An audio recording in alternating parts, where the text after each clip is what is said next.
On the night of April 9th, 2009, in Grandchamp, Brittany, a home invasion went horribly wrong at a stunning property owned by an elderly couple, Anne-Marie and Eugène Le Couviour. Anne-Marie, a 75-year-old woman, suffocated to death after the burglars wrapped 5 meters of tape around her face.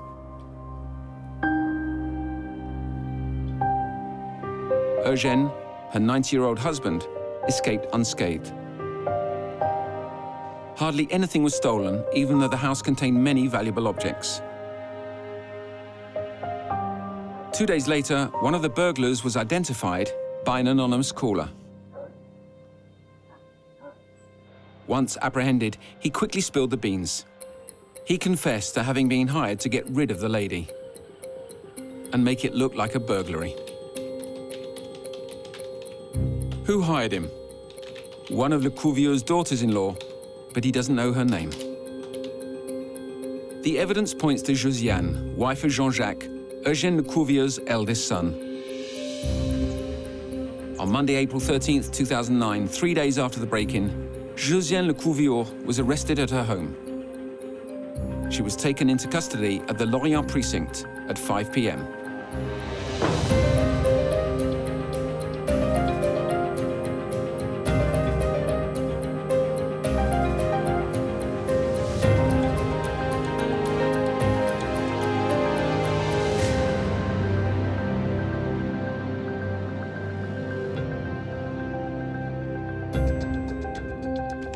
Custody is a measure of constraint imposed by a police detective on someone who's suspected of committing or attempting to commit a crime or an offence. In France, it lasts a maximum of 48 hours. This 48-hour period in custody has been reconstructed by actors based on police interviews. Make yourself at home, Mrs. Le Couviour. We're here to set the record straight. You're being questioned as part of our investigation into the death of Mrs. Anne-Marie Le Couviour, born Dreano, in Grandchamp, last Thursday night. Did you know her? She was my mother-in-law. How would you describe your relationship? Bad, I suppose. How do you mean? She hated her husband's 3 children from his first marriage. How come? It's simple. She hated us. How did she show it? She kept the children from seeing their dad. Especially the boys. My father-in-law's sons. Who? His sons, Jean-Jacques and Philippe. Mrs. Le Couviour, try to relax. We're not your enemies. We're just trying to understand, okay? When I think back to Mrs. Le Couviour's interview, what struck us, my colleague Dorval and me, was that she was defensive from the start. She wasn't prepared for it because she'd never had the slightest legal trouble, let alone been involved in a criminal police investigation. Josiane Le Couviour had a high opinion of herself, and she thought her social network would help get her off the hook. How did your mother-in-law come between them?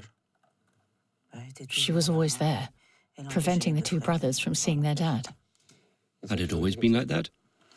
Maybe not at first, but it happened gradually. When did your relationship deteriorate? There was no relationship to speak of. We weren't even invited to their wedding. Anne-Marie and Eugène Le Couviour married in the 1980s. They each had 3 children from their previous marriages. Josiane was married to Jean-Jacques Le Couviour, Eugène's eldest son. Did you, your husband, or any other family members despise her? No. Can you elaborate? Jean-Jacques and Josiane Le Couviour were pretty much estranged from Jean-Jacques' father Eugène and his second wife, Anne-Marie. They were no longer invited to family reunions. There had been a falling out over rumors that Josiane had spoken harshly of her mother-in-law.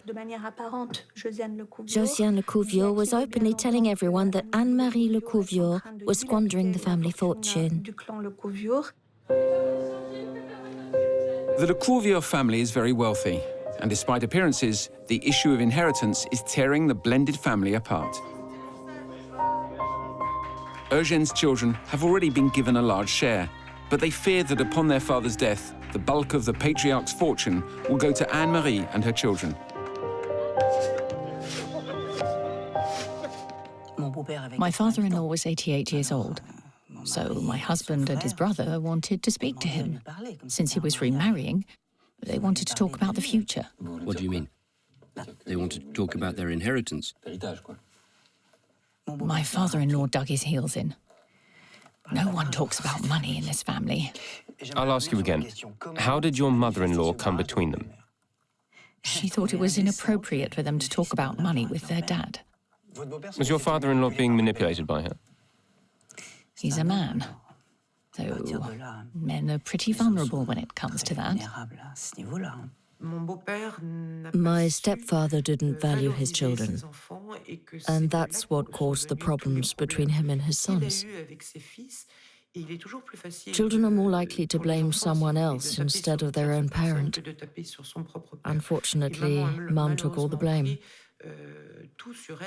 In their mind, she was, I wouldn't go as far to say the bad guy, but she was the one coming between them and their dad. Where does your money come from? From my husband. How much do you spend per month? I don't know. 30,000? I'm very generous. She was spending 30,000 euros a month on various personal expenses. That caught our attention. It was a lot of money, even for a wealthy person.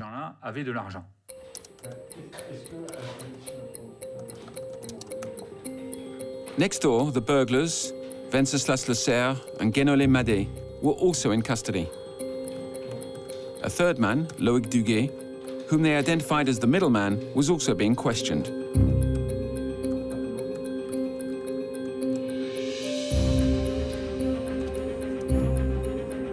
That night, the Lorient precinct was a hive of activity, with all the suspects being questioned simultaneously under the direction of the head investigator.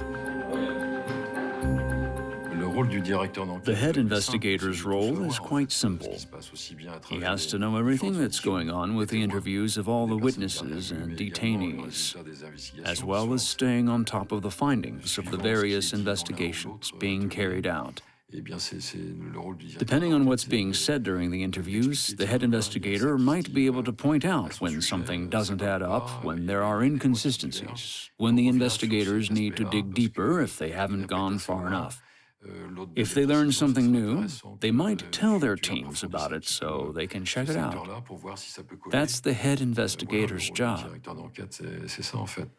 Do you know Wenceslas Le Serre, and if so, how? I don't know who that is. Do you know Guénolé Madé, and if so, how? I don't know him. Do you know Mr. Loïc Dugue? He's the man who takes care of our garden twice a week. For how long? More than 10 years? How long have you known him? I just told you. 10 years. What's the nature of your relationship? He's a very good man. He mostly deals with my husband. I have his phone number because he takes care of my dog, my fish, and my birds when I'm away. He also fixes things around the house. He came by last Thursday. I haven't seen him since. Have you called him since then? No, I haven't talked to him. When was the last time you contacted him? I don't know. When was the last time you called him because you were going on a trip? I don't have to call him. He comes twice a week.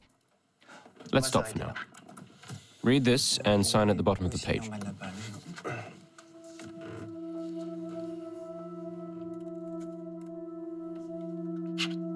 When the first interview came to an end, Josiane had only been in custody for 3 hours. But the police were pressed for time, as they were working under a special procedure. They would have to close the case within 48 hours of their first arrest. Since Eugène Le Couviour was taken into custody the day after Wenceslas Le Serre, we only had 24 hours to interrogate her before everyone involved would be brought before the magistrate. The police were operating under the in flagrante delicto procedure. When Lasserre was indicted, all the other parties involved would have to be brought before the court with him at the same time. As a result, the police had less than 24 hours to break Josiane. We used the time we had to prepare for her second interview. Our strategy was to get into the thick of it. To do so, we went through her previous statement and prepared our questions accordingly. And so, during that second interview, we wanted to put her on the spot to see how she'd react to the evidence we had gathered. Are you aware of the facts pertaining to this investigation? No. Allow me to give them to you. We're investigating the death of Anne-Marie Le Couviour. Yes, I know that. Our investigation led to the arrest of the murder suspects. Were you aware of that? Their names are Guénolé Madé and Wenceslas Lasserre. Both have admitted to the assault and claim they were hired to make it look like a break-in. According to them, their mission was to eliminate Mrs. Anne-Marie Le Couviour, your mother-in-law. They received 20,000 euros for this contract. They were recruited by Loïc Dugue, who acted as a middleman.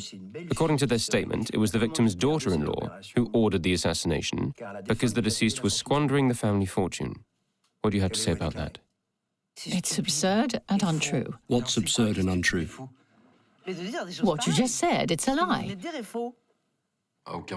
She wasn't arrogant, but she did seem absent-minded. Did she fully understand the situation she was in?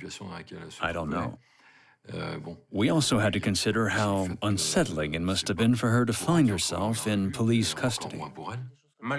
Despite the evidence provided by the other suspects and the scenario that was beginning to unfold, we still weren't sure whether she was actually involved or whether someone might be trying to frame her. Let me read you Lasserre's statement. About a month ago, a vague acquaintance came to see me. He introduced himself as Loïc and offered me 20,000 euros to make someone disappear. I told him I was interested. He said that a woman he knew was looking to hire someone to get rid of her mother-in-law. What do you have to say about that? I have nothing to declare. What do you want me to say? When asked about the daughter-in-law's motives for wanting her stepmother eliminated, Lasserre declared, Loïc said it had to do with a second marriage and the inheritance, some family feud about money. What do you have to say about that? It's absurd, appalling, and untrue. I can't admit to things that aren't true. Despite the evidence and findings, she never wavered. She didn't show any resentment towards the other suspects. In fact, she didn't even mention them. She never let anything slip indicating that she knew them or knew anything about what had happened. Nothing that could suggest her involvement. She knew why she'd been taken into custody and why they were questioning her. Having no logical explanation to give, she simply decided not to answer. According to Lasserre again, Loïc told me where the house was in Grandchamp. He gave me good directions, so I had no trouble finding it. Care to comment? I have nothing to say. Wenceslas Lasserre stated that the contract was to eliminate only the woman. What do you have to say? I have nothing to say. I'm appalled by what I'm hearing. She opted not to answer. Given her position, she saw no benefit in talking. It was in her best interest to wait and see what the others said so she could come up with a defense strategy with her lawyers afterwards. It couldn't have been easy for her, being hounded by our questions. I'm sure she wanted to respond to the accusations we were making. I mean, she was being accused of having hired someone to kill her mother-in-law, after all. She must have felt the urge to answer. Wenceslas Lasserre stated, I met with Loïc a second time at a nightclub to settle everything. That's when he told me that in order to get paid, I would have to provide proof that we had fulfilled the contract. What do you have to say to that? It's not true. Well, can you elaborate? It's not true. Having two investigators during the interviews works to our advantage because it allows us to question the suspect relentlessly. The questioning officer does most of the questioning, but when he needs to look through his file, the officer in charge of the police report takes over. When the questioning officer needs to look something up, his colleague is expected to maintain the flow and fill in the blanks so the suspect doesn't have any time to rest and collect their thoughts. We call it the windshield wiper technique. What do you have to say? It's not true. Can you elaborate? It's not true. According to Le Cerf, Loïc said that only the woman was to be eliminated. He didn't mention the man. What do you have to say? It's absurd and untrue. I'm horrified to hear what these lowlifes are saying. A bunch of down-and-outs accusing me of killing my mother-in-law. Seriously. Makes me want to jump out of the window. She could be a little blunt, yes. She was very straightforward, and when she had something to say, she said it. And when she did, she used words that conveyed her feelings of indignation about the accusations that were being made against her. During her interview, she tried to break the rhythm set by the investigators by the faking exhaustion, saying she needed to take some pills, or being dramatic and saying their questions were so absurd they made her want to jump out of the window. I'm sure the suspects' wheels are always churning. They're constantly thinking about what they should say, whether they should keep their mouths shut, or if they'd be better off answering. And if they answer, what will ask them next? I mean, yeah, it must be exhausting. In the adjoining room, Loïc Dugue, Josiane Le Couviour's gardener, had also been questioned for several hours. He denied the allegations just as strenuously as his boss. Yet the police had incriminating evidence against him. We went through Le Cerf's phone records as well as yours. We found 29 phone calls between you since the end of February. 29 calls in less than 2 months, and yet you claim you've only met him twice. Doesn't make sense. Care to explain? It was work-related. I wanted to work for his company. But Le Cerf is only a driver. Wouldn't it be better to contact his boss directly? I was hoping we could work something out between us. Loïc Dugue was the key. He was the middleman between the client and the hitman. Because of that, we took our time to hear him out and make sure he understood that his interview was the key to our investigation. On April 10th, a few hours after Anne-Marie Le Couviour's death, Le Cerf tried to call you several times, even though you hadn't had any contact with him since. March 25th. Strange, huh? No.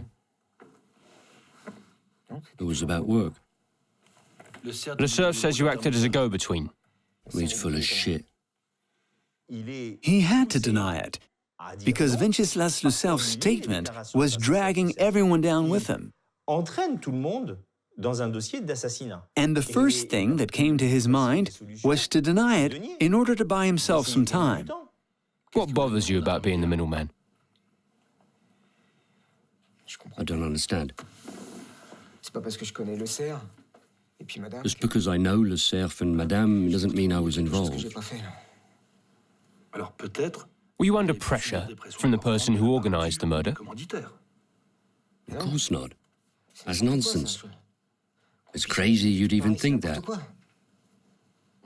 We had to harass him. There was no other way.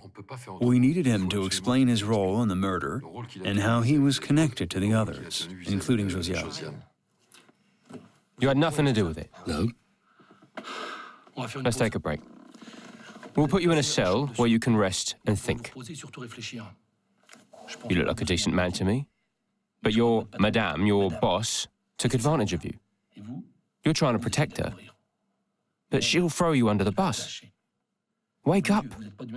You don't belong in her world. She'll pin it all on you if she hasn't already. No. It's not true. I think that during his custody, he held back for as long as he did because of how important their relationship was to him. Because of the respect and devotion he had for the family. It was all connected. That's why he held back.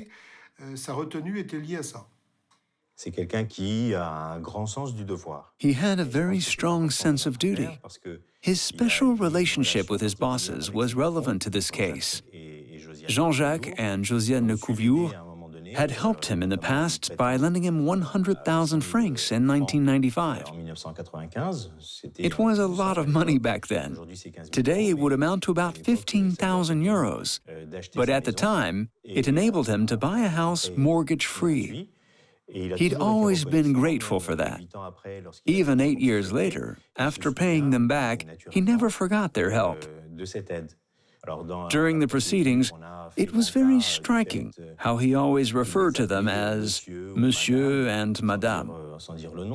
Whenever he spoke of Miss Le Couviour, he'd say, Madame asked me this, or Madame wanted that. He was very respectful. Think long and hard, or you'll be taking the fall for your Madame.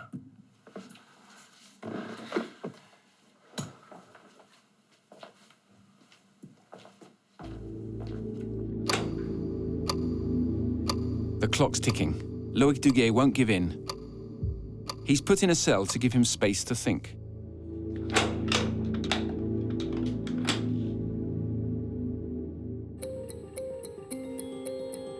That night, the police turn up the heat on Eugène Le Couviour. They're relentless. Le Cerf and his accomplice Madé know some very specific details about your family and yourself. How can people whom you claim to be strangers know so much about you, especially your relationship with your mother-in-law, Anne-Marie Le Couviour? I don't know. Will you benefit from her death? No. We're married under the separation of property regime. How could the assailants know so much about your family problems unless they were hired by a family member? Our investigation points to you as the instigator. What do you have to say about that? Nothing. We were feeding her lines like, the suspects won't gain anything by lying because they've already admitted to being involved. But Mrs. Le Couviour didn't fall for it. Where does your money come from? From my husband. He sold the factory and split it 5 ways. We were told that Eugène Le Couviour had sold it.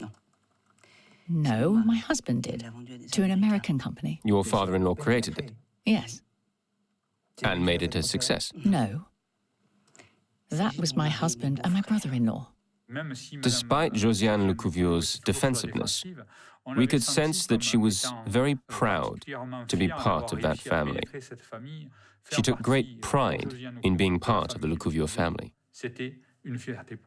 The Le Couviour family was well known in Brittany. Eugène Le Couviour had been the mayor of Plouvigné for 30 years. His company started out small, but by the time he sold it, he had 2,000 people working for him. Because of that, he was well known and well respected.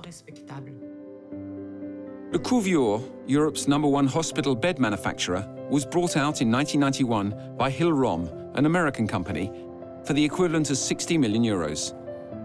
The proceeds were divided between Eugène Le Couviour and his 3 children, each of them receiving around 14 million euros.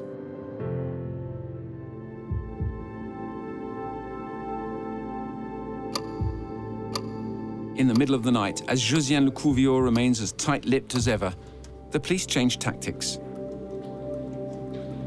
They no longer question her about her involvement in the case. Instead, they ask her to look over the case objectively with them. As we told you, the killers have already confessed. What bothers me is that these criminals, instead of downplaying their involvement, are making things worse for themselves by saying that they were there to kill your father-in-law's wife. Isn't that weird? Yes, it's very surprising of them. Stupid, even. What's in it for them? I wouldn't know. I don't know them. We told her that the investigation was well underway and that the only thing missing was her confession. What's astonishing is that after having gone to so much trouble to break into the home, the criminals hardly took anything. A signet ring, another ring, A few watches and a chain. Yes, it's quite unusual. The chef claims he had instructions from a man called Loïc. Do you know anyone by that name? I already told you, that's my gardener's name. But there are thousands of Loïcs out there. Hold on. We're talking about your gardener, Loïc. Would he stand to benefit from the death of your father-in-law's wife? Of course not. I don't think he even knows her. Le Cerf also stated that it was the victim's daughter-in-law who ordered the hit. What do you have to say? I have nothing to declare. I don't understand. This is unbelievable. That's all I can say. I can't explain it. We decided to grill her relentlessly, constantly, without letting up, so that she'd have only one way out to explain herself. It was very difficult because she was starting to feel like she was talking to a brick wall. The investigators used every aspect of police custody to their advantage, such as holding someone against their will, and the extreme fatigue that comes with it.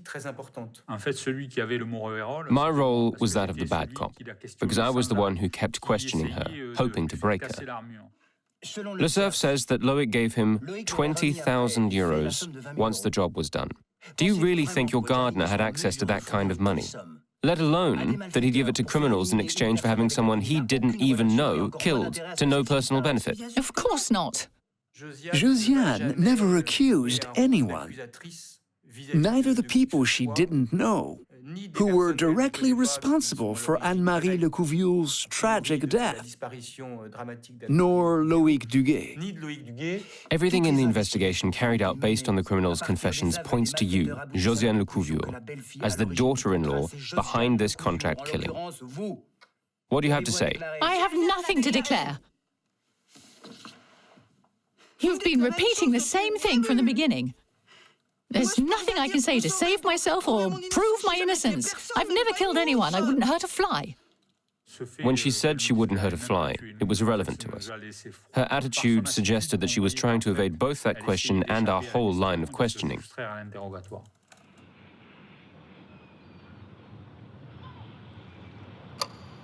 It's been a long night.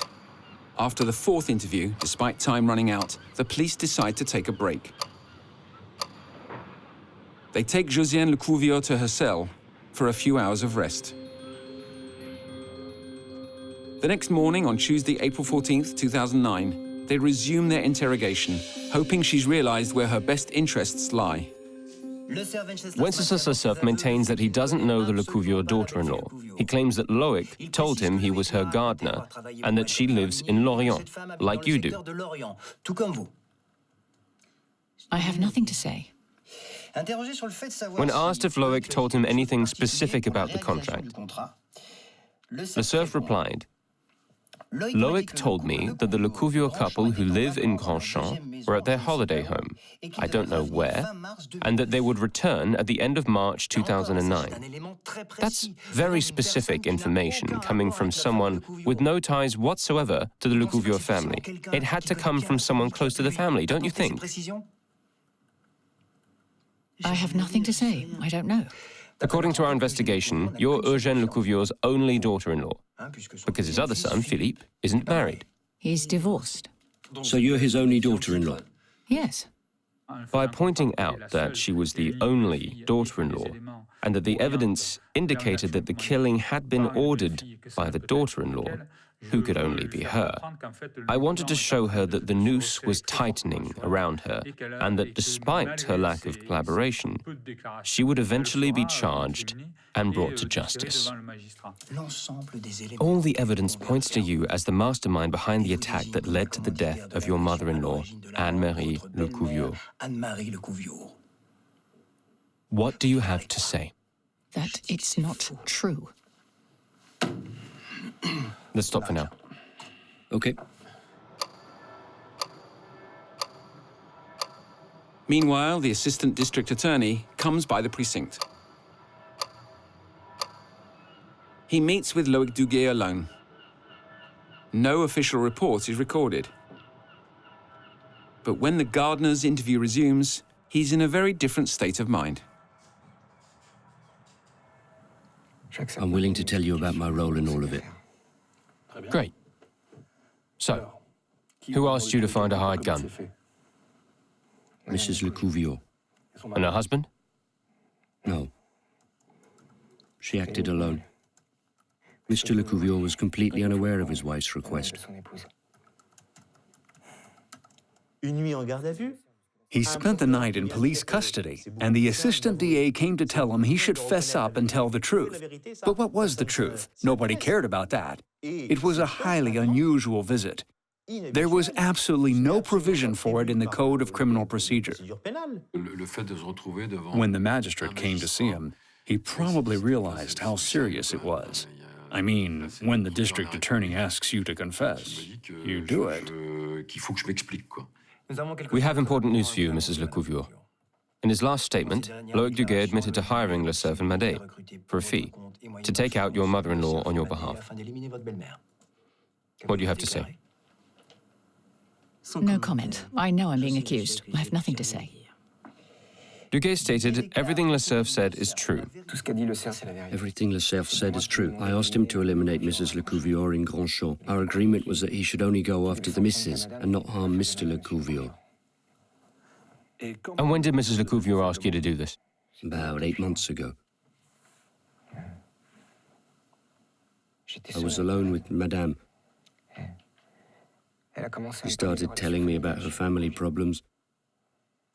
She told me that ever since her father-in-law had remarried, there had been conflicts.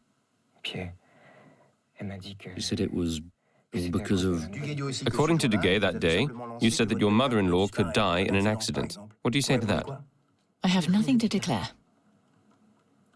He was mad at Josiane Le Couviour. He was in police custody, where he had heard Wenceslas Le Cerf's statement accusing Josiane Le Couviour.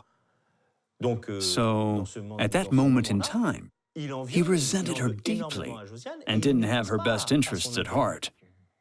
He wanted to exonerate himself and put all the blame on her. Did Josiane Le Couviour ask you to orchestrate such an accident? Not right away. Not the first time, but eventually she did. He asked me several times if I couldn't make it happen. Did you agree? I never actually agreed. But you could say that I was involved in the process, yes. She knew he was completely devoted to her, and I don't think she ever imagined that he might implicate her or tell the truth. Did you cause an accident? I tried, but I couldn't do it. I realized I didn't have it in me. So I came up with the idea of sabotaging her car. Madame had told me that her mother-in-law had a red BMW. There's resistance at first, but what comes next? Relief? Once they start talking, it just flows. Taking the plunge is the hardest part.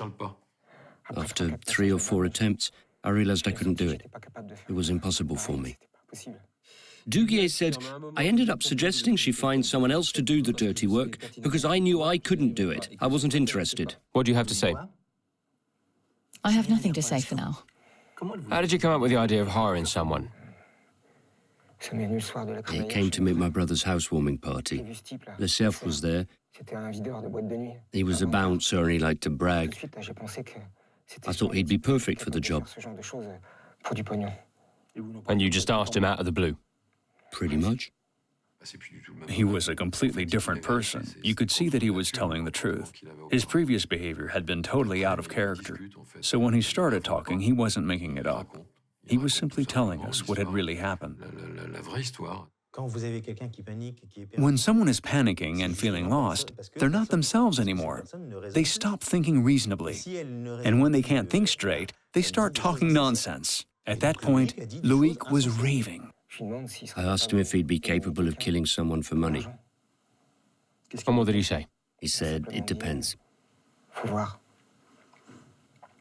Did you tell Mrs. Le Couviour that? Yes. Dugue said he told you about it, and he claims that you asked him to find out how much he wanted and if he was really reliable. What do you say to that? I have nothing to declare. How much did Le Cerf want? He asked for 20,000 euros. What do you say? I have nothing to say. It's not true. When you say it's not true, do you mean he asked for more? I'm telling you it's not true. I didn't ask anyone to kill my mother-in-law. I didn't kill her. We tried to get her to tell us what wasn't true, but she always resorted to very brief answers, just 3 words at a time, like, I don't know, I don't agree, or I'll explain later. We weren't getting anywhere. That was her strategy. I believe that Josiane, being the intelligent woman that she is, tried to be credible and respond to the constant questioning to the best of her abilities, despite her exhaustion. Again, the investigators were presenting her with what was a definitive truth in their eyes, but it did not match hers. We asked Dugue if he told you the price that had been quoted and how you responded. And what did Madame say? She said, it's a lot, but I agree if he does the job. How did you finalize the deal? I told Leclerc she had agreed to the 20,000 euros, but that he was on his own to make it happen. Did you give him any specific? I gave him a description of the property and told him how to get there. Can you explain how Dugue was able to give a description of the property if he'd never been there nor worked there? I have nothing to explain. How was the money exchanged? We agreed to meet at the beach. Leclerc came and sat in my car on the passenger side. Then he told me it was done. I handed him a brown paper envelope containing 20,000 euros. Then he gave me a bag with the jewellery he'd taken from the Le Couviours. Why did Leclerc give you the jewels taken from their home? Madame had asked me to make sure the job was done. She wanted me to ask the hired guns to retrieve the jewellery the Le Couviours were wearing. What kind of jewellery? There were 2 or 3 watches, a bracelet, some regular rings and some signet rings. What did you do with it? That Friday, after leaving Leclerc, I went to the Le Couviours' residence immediately. I knew Mr. Le Couviour wasn't home and that Mrs. Le Couviour was alone. I gave her the bag of jewels. Then we hid it under a flagstone by the pool. Didn't even look inside. Why? Madame was upset because she'd heard that her mother-in-law had been killed in a break-in that very morning. If she had indeed planned the assassination, she shouldn't have been upset. She would have been expecting it. Did you get paid for acting as a middleman? No, not at all. Madame had promised to give me some money, though she hadn't said how much. She mentioned 10,000 or more, depending on how things went, but I refused. I wasn't interested. I didn't do it for the money. Why did you do it then? I don't know. From what I've gathered, you always did what the Le Couviours asked you to do, maintaining their property and providing house-sitting services. Is it possible you agreed to this because you've always done what they asked of you? I don't know. Maybe subconsciously, I don't know. I was relieved when I found someone else to do it. It meant Madame would stop nagging me about it. Plus, I became Madame's confidante. That's what she said. She told me it was our little secret. A secret like that meant we were bound to each other for the rest of our lives. It was an employer-employee relationship. You might go so far as to call it a dominant-submissive relationship. It certainly seemed that way.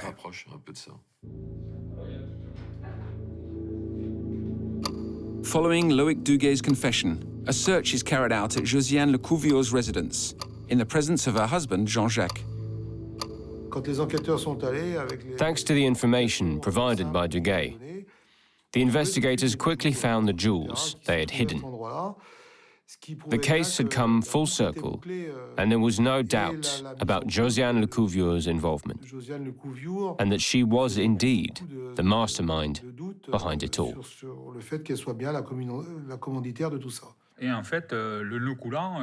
The noose tightened around Mrs. Le Couviour without ever having any explanation for her defensive attitude, her mistrust, and her denial from the get-go. At that point, it was puzzling, because she should have seized the opportunity that was handed to her. I must inform you that based on Loïc Dugue's instructions, and in the presence of your husband, the jewels stolen during the attack have been found on your property. What do you have to say? Nothing. Let's not forget about her husband, Jean-Jacques. At that point, she had to realize the emotional shock it must have been for him to be there when they recovered the jewels that belonged to his father. She was probably thinking to herself that even though he had been defending her and refusing to believe she had played a part in all of it, he must have realized by now that it had to have been her who put the jewels there. Is there anything you would like to add at this stage of the interview? No. Mrs. Le Couviour, I'm taking you before the prosecutor. Le Cerf and Dugue's confessions are enough to indict you in a criminal court. And believe me, the jury won't be lenient. Denying the facts won't help you at all. Quite the opposite. Print it. Okay.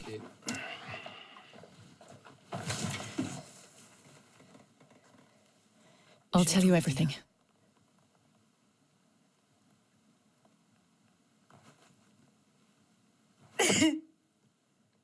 But it's not what you think. I never wanted to kill her, I swear. Calm down, Mrs. Le Couviour.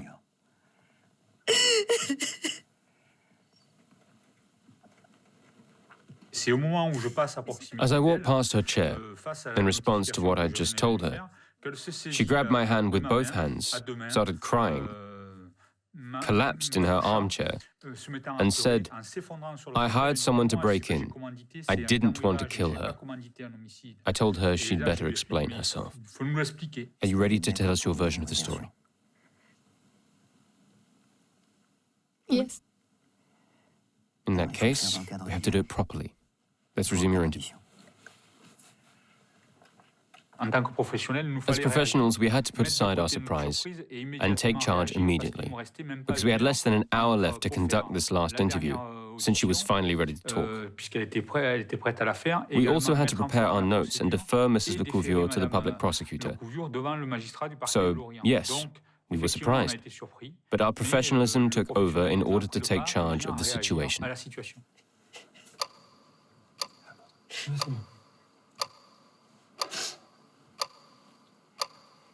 Can you tell us about your involvement in this case? My mother-in-law had told us about a safe.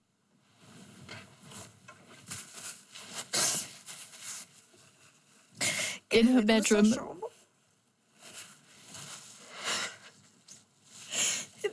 Where she kept all the papers she'd gathered over the years. So I had this stupid idea of asking my gardener to help me simulate a break-in. A fake one. He told me he knew some people whom I believed to be reliable. They were supposed to break in, open the safe, and bring me the papers. So, if I understand correctly, you asked Dugue to orchestrate a burglary, not the murder of your mother-in-law. Exactly. But there was no safe. What was on those papers? It was her will. I know it was none of my business, but I couldn't stand my brother-in-law and my husband deluding themselves anymore. What did your mother-in-law insinuate about these papers? That the family was going to be robbed of everything. She made it clear to my husband, his brother, and his sister that she was going to screw us over. When Loïc came by afterwards, I told him that my mother-in-law had been killed. he was very shocked because it wasn't the plan. Her confession didn't match that of her gardeners, but she was recounting her version of the events and we were obliged to put it on record. An interrogation officer has to ask questions skillfully while simultaneously making the suspect feel comfortable enough to confide in them, like a confessor. When Dugue told you there was no safe, what was your reaction? I was appalled. And what did you tell them about the jewels? Told him I didn't want them. I didn't even look at them. Why are you only telling us this now? You've had plenty of time. I want to set the record straight. I've never hurt anyone. I don't want people to think I could have done such a thing. I'm not greedy. I regret what happened. I really do. I didn't think it was going to end like this.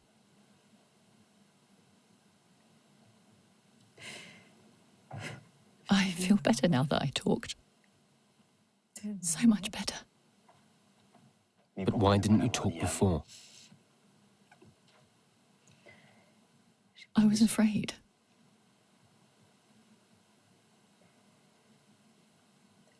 Because of my position.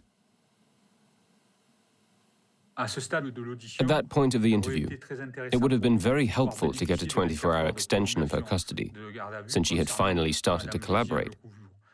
Any investigator worth their weight in salt would have liked to be able to question her further and dig deeper into her explanation. So, yes, we were slightly frustrated because we weren't able to get to the bottom of it. Here, read this and sign at the bottom of the page.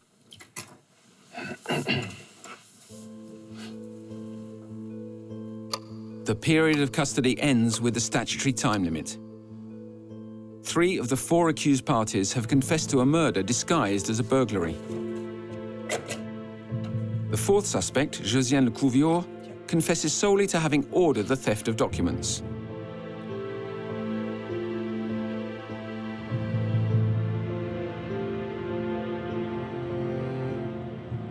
A few months later, Le Serre, Madé and Dugue recant their initial statements and align themselves with Josiane's version.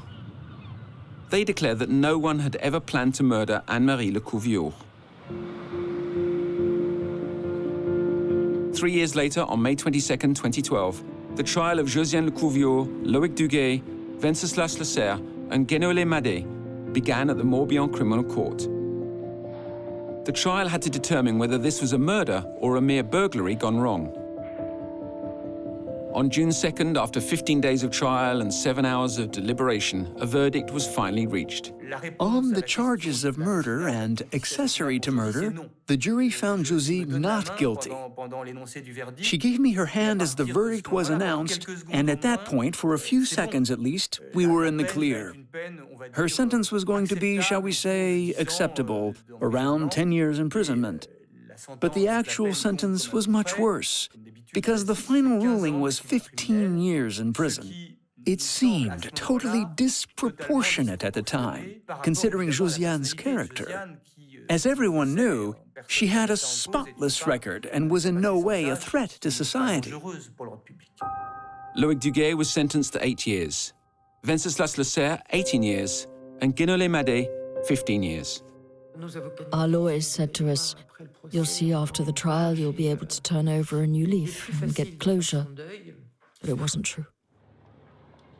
1 year later, to the day, the appeal trial took place in Rennes in a different atmosphere. The second trial wasn't as strained as the first. The prosecution changed their tack.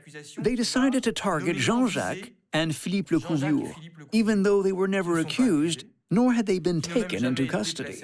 Nonetheless, they were subjected to the accusations of the prosecutor, who tried to put the blame on them and hold them responsible for what had happened. It was quite astonishing.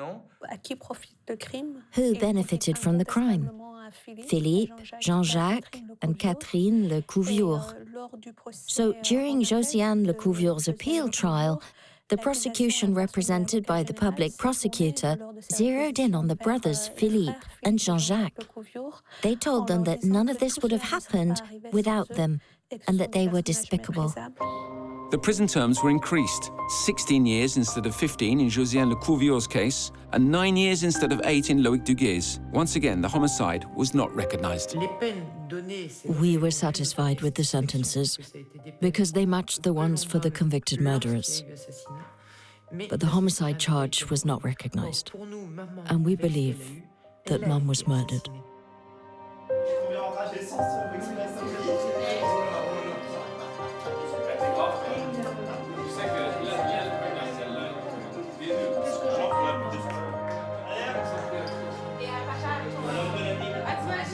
I think that money wreaked havoc on this family, and unfortunately it did it in such a way that led to this tragedy, a tragedy that solved nothing.